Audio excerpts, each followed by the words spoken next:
Excellent. Ladies and gentlemen, welcome to today's panel discussion on a very timely and transformative topic, I would say, driving a new wave of patient and HCP care with generative AI. I'm Chetak Buaria, and it's my privilege to moderate today's panel discussion. As an introduction, I head commercial operations for Merck's oncology business based in Darmstadt, Germany. Of course, whatever I say here represents my personal thoughts and opinions and not necessarily my employer's. Today, we are joined by a very large audience from diverse backgrounds and geographies, reflecting the broad interest and critical importance of this subject matter in the life science sector. The landscape of customer care in pharmaceuticals has long been characterized by a patchwork of solutions, different call centers for different campaigns, patient support programs, each with its own processes and data management systems. This approach has been more reactive than proactive quite often, leading to a fragmented and inefficient support structure. Now, as the industry evolves towards more patient-centric medicines, such as cell and gene therapies, personalized medicines, the need for a new, more integrated approach to customer care becomes not just beneficial, but essential. In addition to such a service-oriented approach, could also help the industry address the issue of shrinking customer access. Our discussion today focuses on how we can transform the very foundation of customer care in biopharma and how can generative AI enable us better than ever before. The capabilities of generative AI combined with robust data strategy offer unprecedented opportunities for efficiency and personalization and responsiveness. This shift from transactional ad hoc customer care model to one that is deliberate, holistic represents a paradigm shift, a revolution in how biopharma companies engage with their customers. Today, we will hear from my industry peers who are at the forefront of integrating these advanced approaches into their operations. They will share their insights and experiences on enhancing customer experiences through data-driven personalization, streamlining operations, and preparing for future trends in AI-driven services, but not to forget some of the challenges that they might have encountered or they foresee, and some of the real-life learnings that would be priceless. But before we go into the topic, I would like to understand you as an audience. And to do that, I have a couple of questions for you, which will help us to tailor the conversation a bit. For that, I encourage each one of you to respond to the polling questions coming on the screen. So the first one is to get your background and your single choice to make based on where you come from.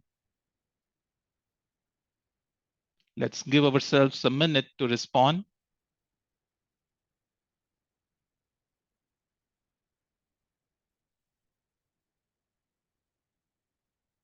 So I see 126 participants. So hopefully we will have 100 plus responses to this question.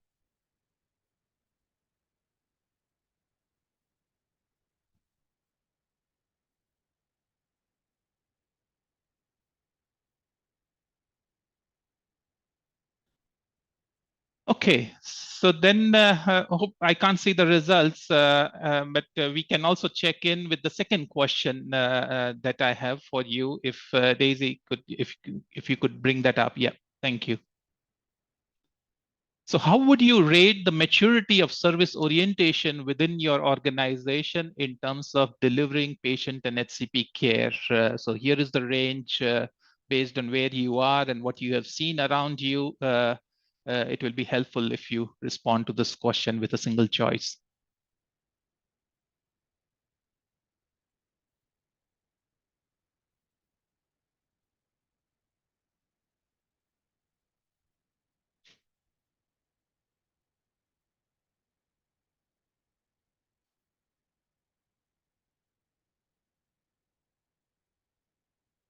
Okay, so thank you very much for those of you who responded. Appreciate you sharing your insights. So I see that overall, maximum score comes to moderately mature. We have integrated initiatives, but there is room for improvement. Scores the highest, and rest giving us a good spread, I would say, to also debate about the ranges here. With that context set, I would like to invite our panelists to the stage as we dwell deeper into these critical topics and explore the future of customer care in biopharma industry. So please welcome to join me in welcoming my panelists here. And maybe I start, Sarah, with you, as I see you on my screen here. If you could share your introduction and any kind of short thoughts that you might have about the topic. Sure, Shatek, thank you very much for the introduction. It's really nice to see everyone in the audience today. My name is Sarah Kleinpeter. I'm currently the Global Vice President and Head of Alzheimer's Disease for Novo Nordisk. I've been in the industry for all of my life, and I grew up in research and development before I came over to the commercial infrastructure. I've spent the last number of years as Managing Director across the UK, Ireland, and Finland. I've had the privilege during my career to visit each part of the value chain from first time in human the whole way to commercialization, and have launched over 16 products. It's very near and dear to my heart that we focus on customer services, but also that we bring the customer viewpoint and insights to everything we do in the industry. To do that, I think we have room for improvement, but we've learned a lot over the last decades that can help us lead the way for the future. So thank you very much, and I look forward to speaking with you today. Thank you, Sarah. And maybe my next stop is with Rashid. Thank you, Shatek. So I'm Rashid Izar, and I work for Biogen. I lead the global portfolio commercialization. I've been around since now 25 years in different roles and capacities and different geographies and multiple, I would say, continents. The way I would qualify the Biogen HCP and patient service orientation, I would say, is fairly mature at this stage. The reason being, or actually I would say we're kind of forced here because we are quite niched in specialty and rare disease. And by definition, I worked in primary care before. You could probably afford in primary care not to be that service oriented. But actually in rare disease, there is now different options. There is no alternative. That's why I think we are fairly mature, but there is room for improvement, obviously. Thank you, Rashid. And then I go to Vyom Bhuta. Yeah, so I head up Cognizant's commercial life sciences practice globally. In the past, and even now within Cognizant, had the pleasure of helping companies launch products in multiple therapeutic areas. Specifically at Cognizant, from a commercial standpoint, you know, it's our privilege every day to wake up and help clients launch life-saving therapies and bring them to market, leveraging empathy, data science, and digital. So great to be here and look forward to the conversation. Thank you, Vyom. Okay, so let's kick off the conversation. And my mind goes to the point, maybe towards Sarah first, and also with Rashid later. But Sarah, if as franchise and brand lead, what does service orchestration and customer service mean to you, and how does it fit into the overall commercialization strategy? Yeah, thank you for the question. And just to iterate, the views that I'll express today are from my professional experience and aren't necessarily the views of Novo Nordisk. But I think it's a very interesting question because the two things that pop to mind when you ask me this question is synchronization of insights and being customer obsessed. But let me articulate what I mean by that. So I've worked in a range of therapy areas, including rare disease and oncology, also vaccines and primary care, and several others. And it's become very clear to me over this time period that actually the power of being able to create a global strategy or produce a global brand is being able to synchronize insights across the value chain. And when we think about customers take on different shapes and sizes, no matter what therapy area you are in or what brand that you're focused on or medicine. And I think it's important for us to step back and really understand from the start of this journey to the end of it, how many different types of customers are we going to interact with, and how can we work together as a cross-functional industry and with partners to be able to anticipate the needs of those customers now, but also in the future, and deliver holistic solutions, which I think today you'll hear in the term of services. But it does bring me, I had a great experience at Amazon when I was at GlaxoSmithKline, and they teach something called customer obsession. And so I'll coin them for that in this podcast, because if you are close to your customer and you understand it, and the team of people around you understand it, you will ultimately deliver a very great product and service in the end. Makes sense, Sarah. Thanks. Maybe Rashid, anything for you to add or complement or differ from Sarah's viewpoint? Well, so I think just to reiterate the word that customer obsessed. So though I'm always puzzled, and that's my personal views, I always was puzzled that calling patient customer. So I don't know what's the alternative there, but I'm reluctant always to do so. In my perspective is that we do, as pharma, or biopharma, we provide therapies. Let's put it this way: there is a promise out there, and our job is to make sure that we fulfill that promise. And services today is at the forefront for what we do. It makes huge difference for HCPs, makes huge difference for patients. It makes huge difference as well how you can sometimes differentiate yourself from possible competition. So we do so in many rare diseases that we operate in, and I'm happy to elaborate further later. Okay, thank you. Maybe Rashid, let me continue with you in that case. And my question to you is, how would you rate us as an industry in delivering world-class customer service to HCPs and patients, and what challenges do we face as an industry and barriers within our organization? So if you take Amazon as kind of best in class, if I gather that much from the conversation so far, where do we stand, and what are some of the barriers and challenges that we see? Yeah, so again, my views here. So I don't think we are the best. Hopefully we would agree. So at least in my opinion, I mean, we're all customers of Amazon, and we see the bar out there is pretty high. Some of it has to do with the cultural shift that we need to operate. We are pretty, I would say, quite a lazy industry here. So we don't like change. And change actually doesn't occur like in technology world. Like if Amazon not paying attention for probably a day, they would pay a heavy price for that. Our industry is much more stable, and I believe that's the reason why you don't see major transformations happening in our industry like more frequently. So that's the reason I think we're not the best. Are we making progress? Absolutely.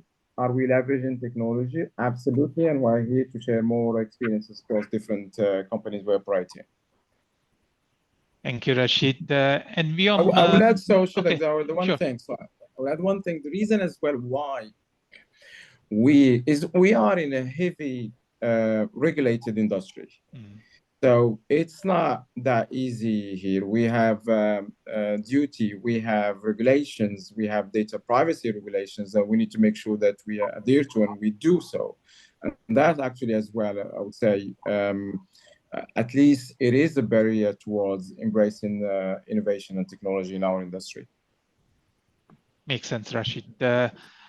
Viam, let me come to you. You have this unique vantage point working with diverse set of clients. How do you see, how do you rate the industry from delivering customers service orientation as a criteria, and what are the challenges and barriers typically the clients cite to you? Yeah, I read an article last year that was quite thought-provoking, which is it ranked different industries in terms of consumer trust. So consumers, HCP, and so forth. We as an industry we're ranked second lowest. So even oil and gas was and tobacco was ahead of pharma, right? So that says a lot on sort of where we should be rating ourselves and the work that we have ahead of us. But one of the things that we started to do over the last 18 months is actually work with several forward-looking pharma companies, and we actually listen through HCP and patients calling in. So listen through a bunch of calls across multiple call centers. So across multiple clients, across multiple types of call centers within those clients, and several themes emerge in terms of the challenges for us as an industry. Number one, within the company, there are organizational silos. So there is no common customer service function. We have a sales and marketing, but customer service is spread out. So how do you govern customer service across the organization? That remains unanswered for us as an industry.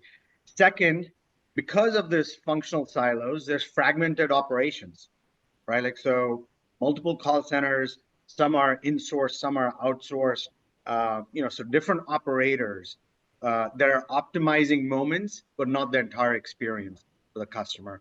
The third is because of fragmented operations, there's outdated tech, right? So across all these call centers, the technology and the data availability across of the customer is outdated. So, there's room for us to modernize tech, and we'll get into the Gen AI talk. I said it. That's the first time I think any one of us said Gen AI. And then the fourth is because of all this, we do spend surveys and things like that in measuring customer CSAT scores. But the question is, how reliable are they? If they're really fragmented, optimizing just moments, not the entire journey, are we truly measuring true customer satisfaction? So those four areas are sort of challenges for us as an industry to overcome. Mm-hmm. Makes sense, Vyom. And let me continue with you because you mentioned about the tech and how that could be an enabling factor. But let's take it a bit broadly. How do we overcome some of these challenges that you have mentioned? What is the recipe for success? Because from an intent perspective, everyone wants to be customer centric. I don't think any organization would deny that.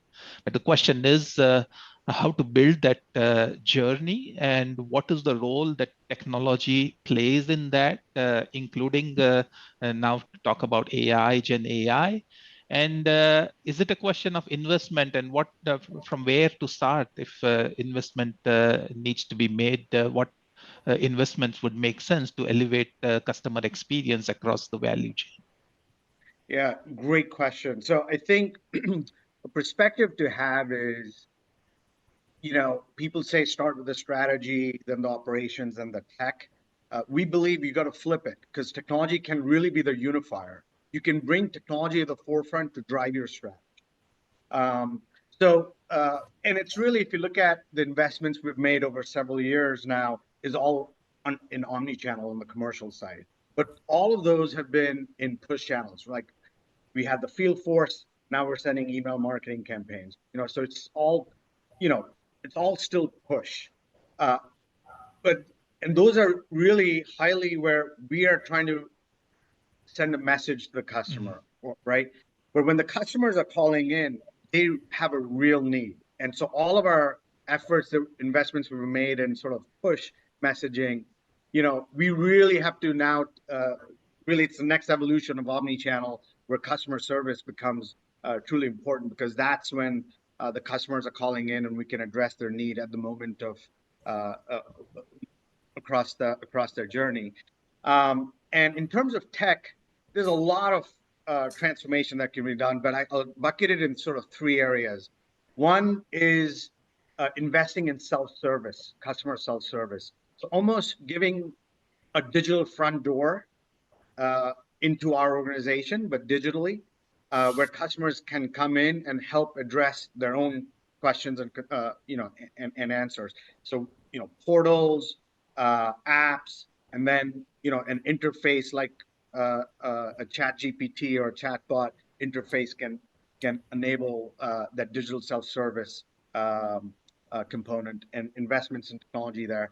Second is, when the calls or emails do come in from customers, how well are we empowering our agents, customer service reps across these call centers, whether it be patient services or even outbound hybrid reps and things like that, in terms of having an agent co-pilot and a centralized workstation. So really assisting and guiding agents to be able to, in real time, address the questions that the customers have. So investments in that area in terms of technology. And the third, I would say, is integrated CRM and a knowledge management and reporting layer to enable that. So those three, underpinning all of this is really where the power of Gen AI can accelerate all three areas, where you can actually enable a RAG model, an LLM that really hosts the knowledge base of our internal enterprise to aid not only customers to do self-service, agents to do their job in terms of co-pilot capability through tech, and then integrated CRM. So really, the Gen AI RAG model, you can get assets across the organization, and make the enterprise intelligent about customers, the products, and even our policies. Okay, excellent, Vyam. And let me stop by with Sarah. And I think Rashid was the one who mentioned earlier about we being regulated industry, right? That's one of the challenge, I would say. And Sarah, the question coming to my mind is, from your experience, how you have seen some use cases where companies have managed to successfully navigate some of the functional silos or obligations that we might have from a regulatory and compliance perspective. Any thoughts that you would like to weigh in? Yeah, and I think this is a really good context to the industry we work in. It's regulated, and we have a high commitment to the patients that we serve and the customers that we want to support, ultimately allowing them to treat the patients with appropriate medicines.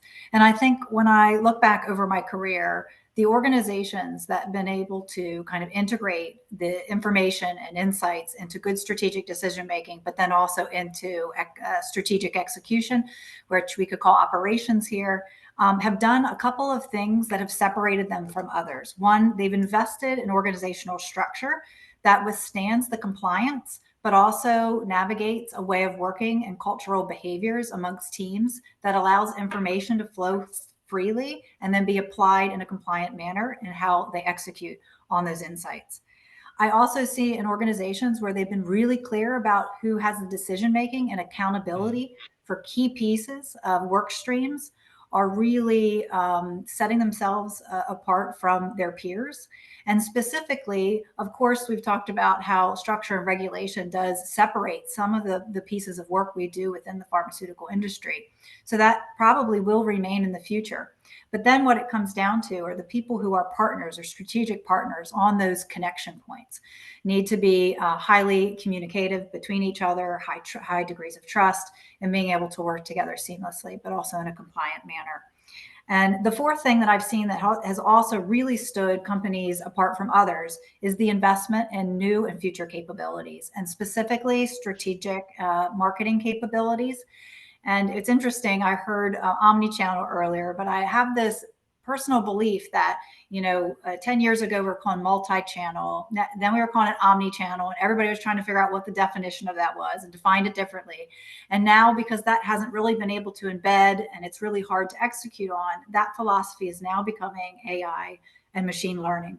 And what that means is we need to get really good at exercising on the data that we have to be able to respond to the customer in the channel that's right for them. You can call it whatever you want, but that is essentially the recipe for success in the future. So I think there are spots in the industry where we can look to be inspired. Makes sense, Sarah. Yeah, it's a good time to check in with the audience. So let's see how much of what we have been talking about challenges resonate with the audience through this question number 3 that you see on your screen. What do you see as the biggest barrier to adopting a more customer-centric approach in your organization? Let's give the audience a minute to respond, and then we see how much it resonates.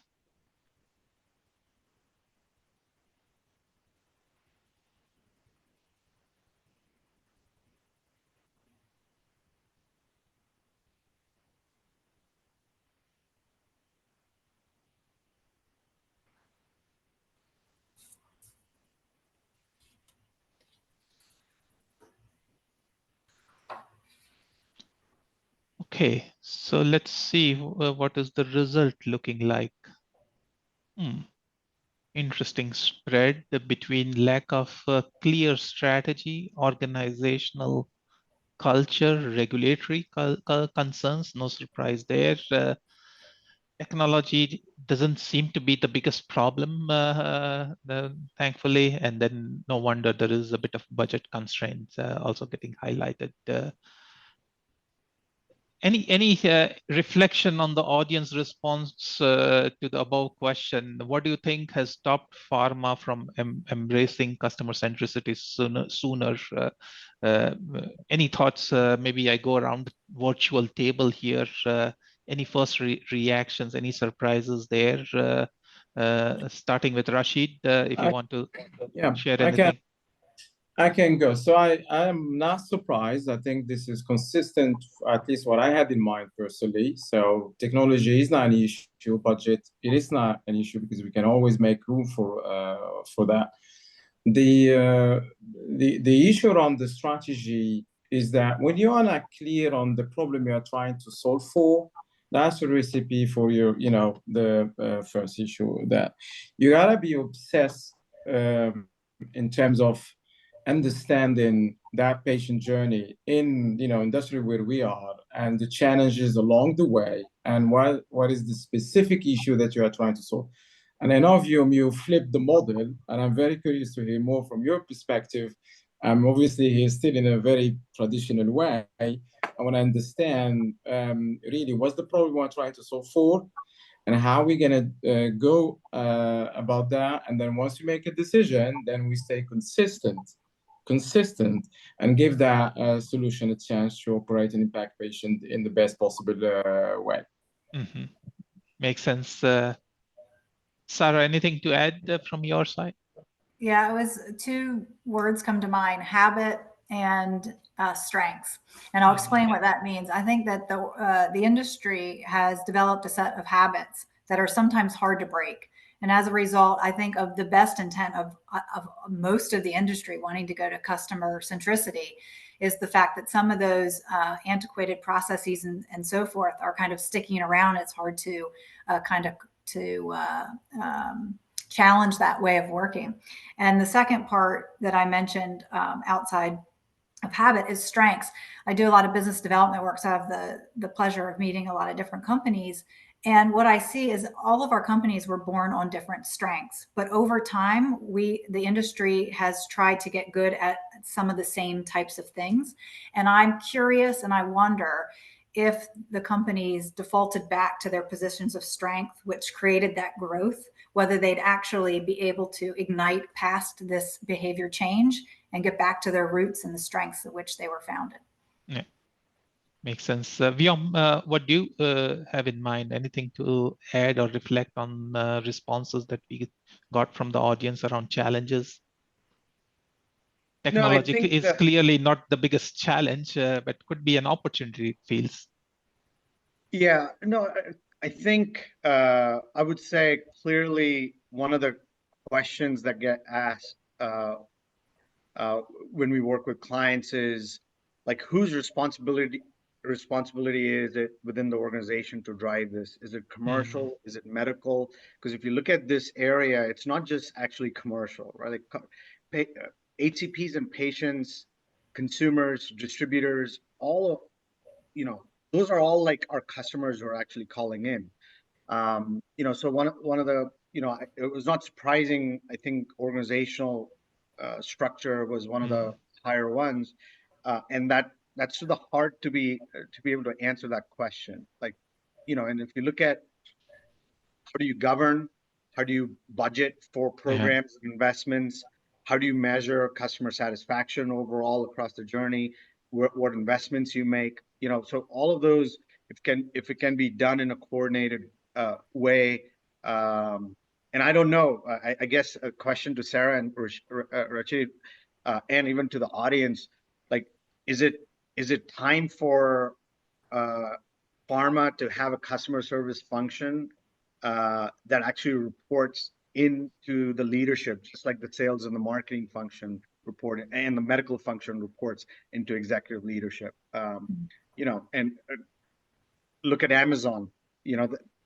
They obsess around customer service, right? So it's important and hard to the core of what they do. And the question is, should it be the same for pharma and life science companies?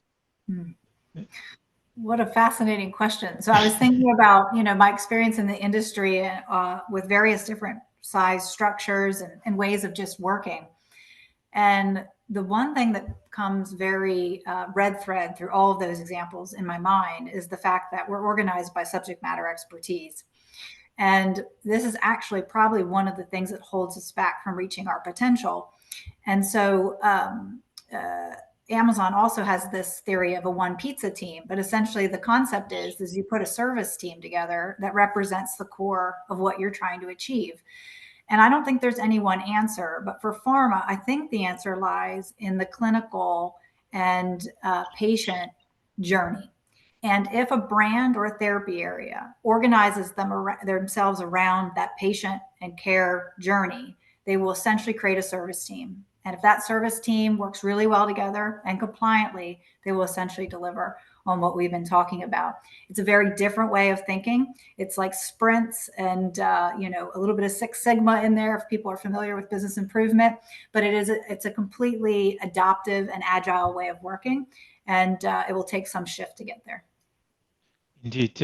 And maybe, Rashid, in addition to this functional accountability, if you could also blend in, because we work for global organizations, so there is also this debate around what is the role of global versus country, above country versus country. If you could also bring that dimension, that might be interesting as well. Thank you, Shatak. And I was unsurprisingly probably, but I was going there. Okay, because excellent. The reality is that there is no global patient or global HCP, and that's all happening. And we deal with that at some point, but then we transition to the countries, and Sarah was managing directly in the country. I was managing directly in the country. The question is, if the budget is not constrained, which is true, is who is paying? So, and I've seen different models. So I've seen model where what you suggested, Vyom. So you put the money somewhere centrally. You can have it report to the CEO, whatever. But the money is centrally, and then you develop those solutions.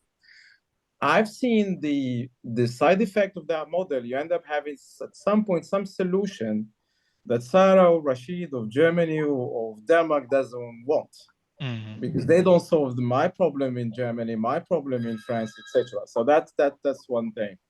So and that's why we shifted the model, at least as Biogen recently, really moving the money and accountability as closer to the customer as possible. And then if that's the solution, we can drive the strategy globally we want to do, but then it has to be customized locally, it has to be decided locally, and the money sit locally. And what we see today, really, there is the regional heads and the country GMs are embracing those solutions and making them theirs. So it's a very pragmatic answer, but that's the reality, how it's working. I'm very worried now when I see money sitting in a headquarters. Very well said, Rashid. Thank you so much. I'd like to make one more point. Sure.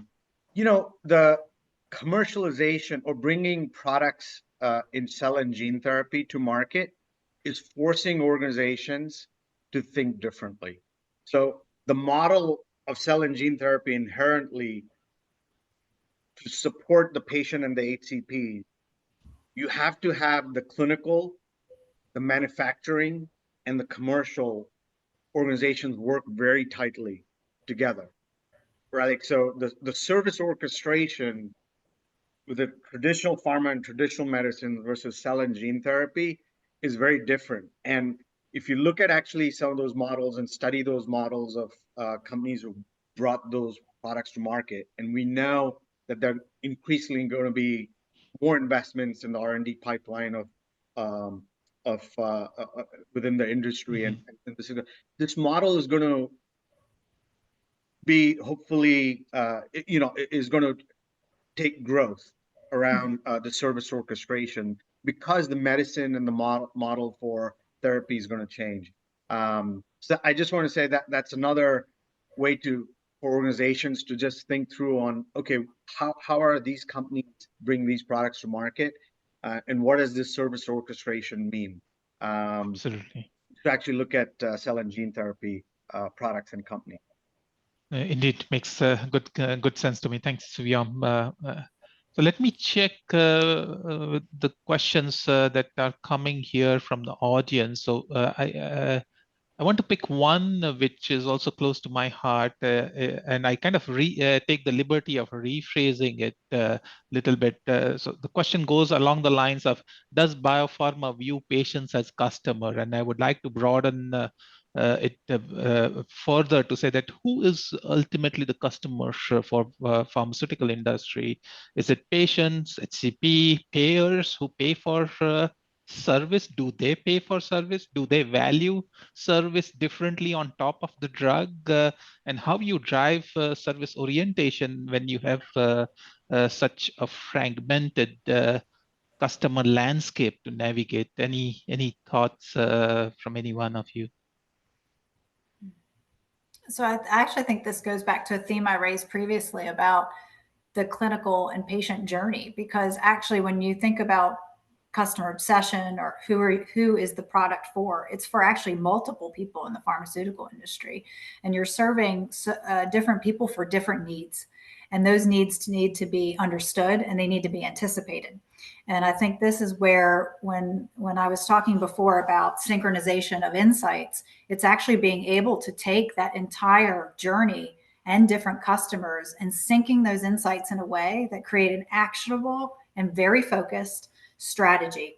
I think where the industry falls short sometimes is we over complexify, if that could be a word, all of that.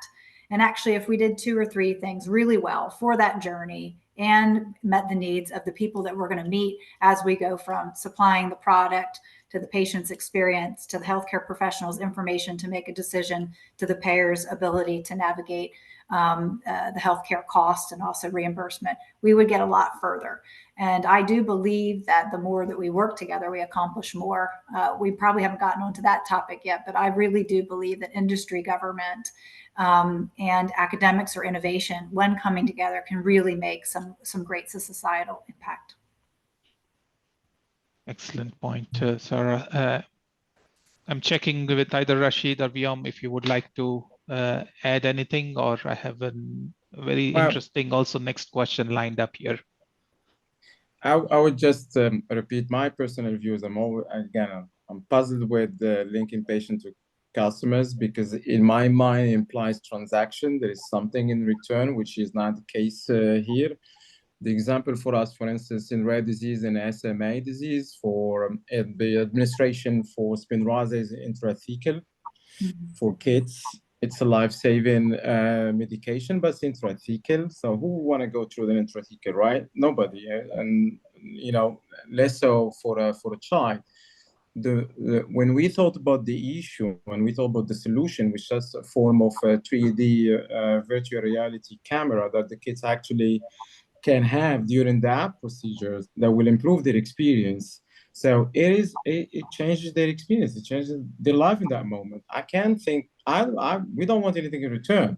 We want that child to have a better experience as they go through that therapy, which is life-saving, but it's not easy to have. So that's why, to me, is the promise, is the purpose, is the duty that we have of care. But it's not necessarily, I wouldn't qualify it as a customer. But this, again, I think even in Biogen company, we use customer, but I always say to people, personally speaking, I'm puzzled by the word. Good point, Rashid. Let me pick the next one, which allows us also to continue the discussion a bit further. And the question goes like this: how can we work with the field force to embark on and buy-in when it comes to the omni-channel and especially digital strategy? So we talk about different the kind of channels and functions. There's a field force, and then there are a lot of these services rendered through digital means. What role do we see field force playing in? What are the best practices to make sure that there's a buy-in from a field force perspective? Any lessons or good practices that you would have observed? Anyone would like to comment on that? Maybe I can pick up from there. So when I think about field force, I think about all the roles that the industry has interacting with customers. And in my experience of deploying omni-channel go-to-market models and so forth, what I've found is that face-to-face interactions with the people that we serve in the industry doesn't go away. What the omni-channel, multi-channel, or in the future might be called something different in terms of data, it's our ability as an industry to serve the customers in the way that they want to receive the information. And so what this means for the field force is there might be some complementary activity going on, but that also enables and amplifies their efforts as they have that face-to-face interaction. So when done really well, it's essentially a flagging system that helps the field force go to the right customers, or actually find people or customers they haven't explored before because they didn't realize there was an interest. And so when we use the data in a very strategic way, and we integrate ways of working and recognize positive behavior, our industry can make it pretty far. Mm-hmm. Well said. Let's move on. I have the next question coming to my mind is around being reactive. So quite often we see that industry has been reactive in setting up services, either because of competitive reasons or because of regulatory reasons. So how do we shift the paradigm from reactive to proactive and predictive customer care? And what are the use cases that you have seen getting implemented? Rashid, I remember in the beginning you talked about use cases that you have seen working well. Maybe you want to pick this up. Yeah.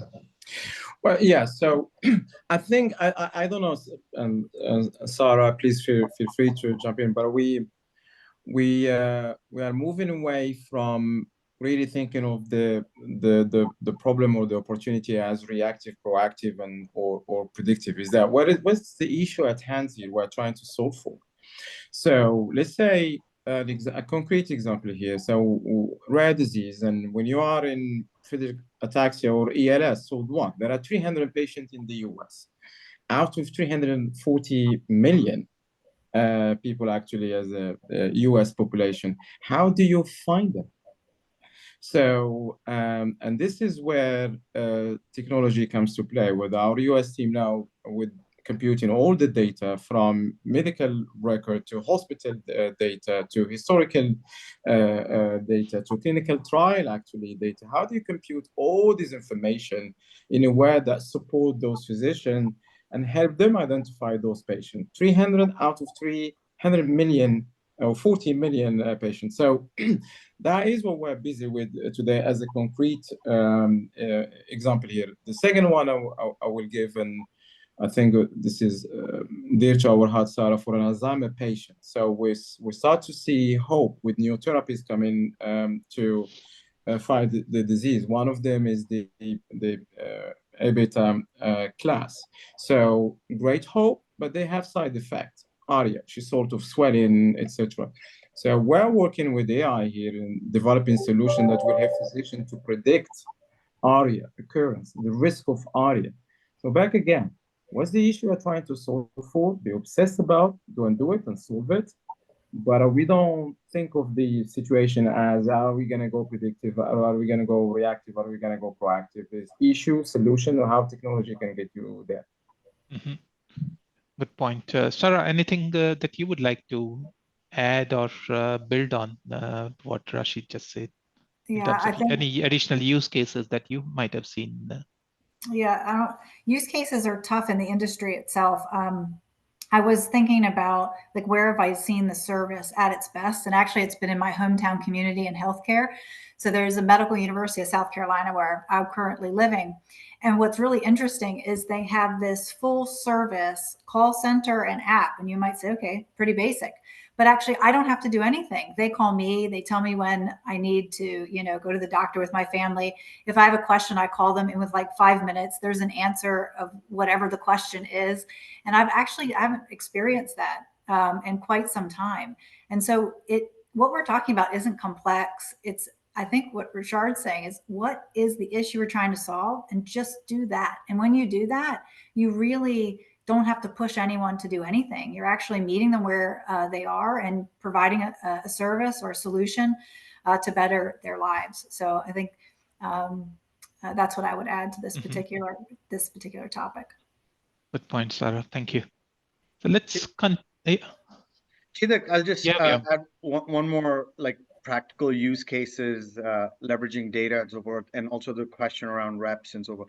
The role of a rep is changing, but also the model of customer engagement is changing, right? Like, so you have hybrid reps now, right? Field force versus inside sales reps. In addition, there's a great opportunity to manage this call center or customer service center into both, a service center, but also the ability to detail a product. So you can turn a call that comes in as a service call into a potential detail as well, right? Like, so you can go both ways. And one good examples, and I think Rachid was just mentioning around using data to actually help the HCPs. So we've done some work around use cases where, and again, it depends on the availability of data within different markets. But in the US, if you look at lab data can really show a lot of information about the patient flow that an HCP's clinic is witnessing, right? So if you have analytics, again, this is where data science comes in, that can say, oh, there's an increase of patient flow for a particular doctor or for a particular clinic, and the types of patients, you can segment the types of patients based on their history and EMR records and things like that, having a longitudinal page. You can then create a proactive outreach on how can HCPs manage the various different patient profiles a little bit better. What does it mean in terms of getting access to therapy, so benefit verification and things like that?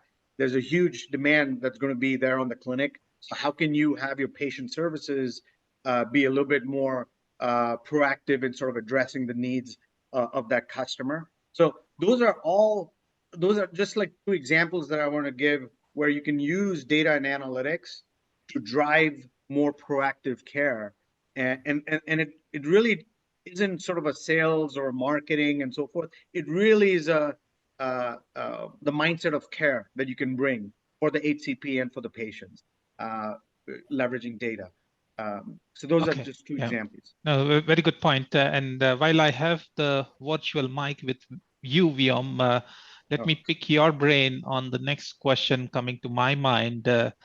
Is around the investment, right? I mean, service comes as a cost on top of drug that we bring to the market. And the question is, how do you build a business case for integrated customer care? And what are the metrics to measure service orientation within a company? So any thoughts or good practices that you have seen working across the industry?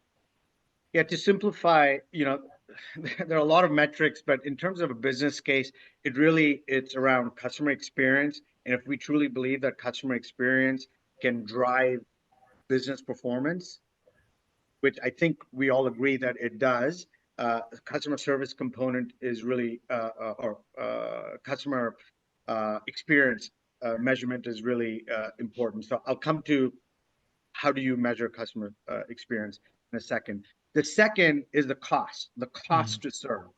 If you look at cost to serve, just in the US, we're working with some of the customers, we've been able to show that leveraging technology, leveraging data, unifying operations, and looking at organizational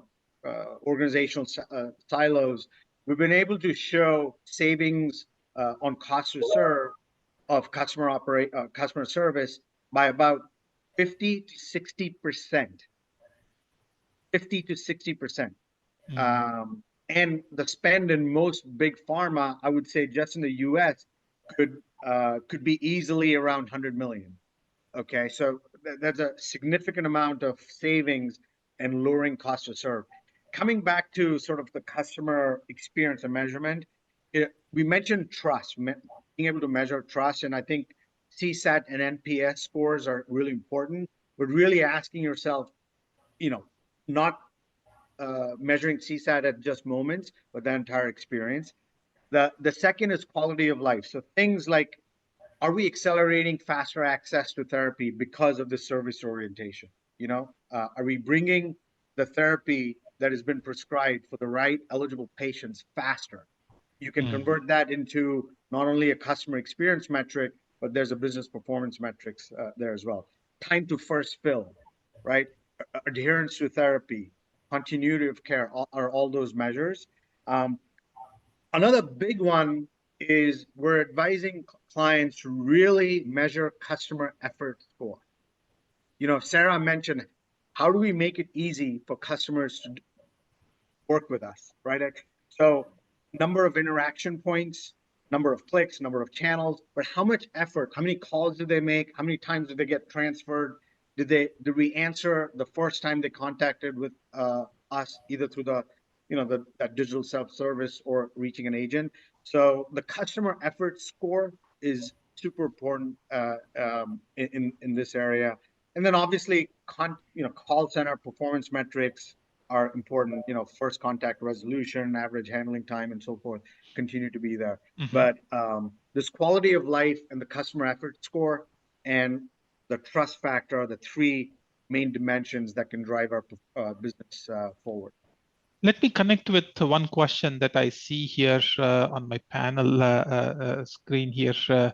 It goes along the lines of leveraging Gen AI for real-world data. So the way I'm looking at it, for me, getting real-world evidence and real-world data is kind of one of the byproduct, if I can call that, of customer service orientation, right? I mean, you engage deeply with your customer. In return, you get some real-world validation and experience around the product. Have any one of you seen any Gen AI, specifically Gen AI use cases and leveraging real world data for pharma company? And that's the question here from the audience.